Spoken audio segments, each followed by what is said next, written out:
Hello everyone, and welcome to today's presentation on the fascinating history of computers. In this video, we'll explore key milestones and individuals who shaped the evolution of computing technology. Our journey begins back in 1613 when the term computer was first recorded. Interestingly, it referred to a person who carried out calculations, a far cry from what we think as a computer today. Fast forward to 1840 and we meet Augusta Ada Byron. She is a true pioneer, writing programs for Charles Babbage Analytical Engine, making her the world's first programmer. Now, let's jump to Germany in the late 1930s.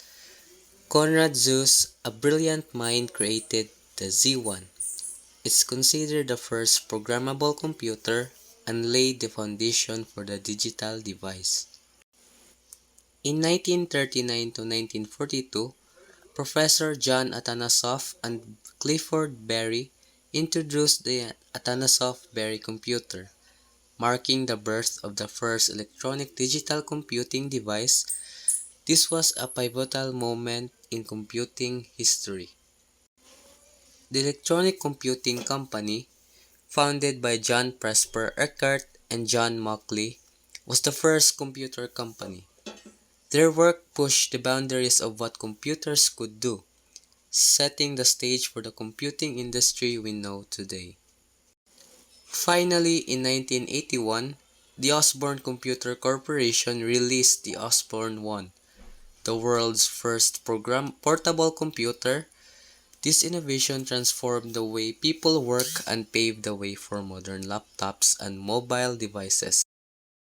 There you have it, a brief but exciting journey through the history of computers.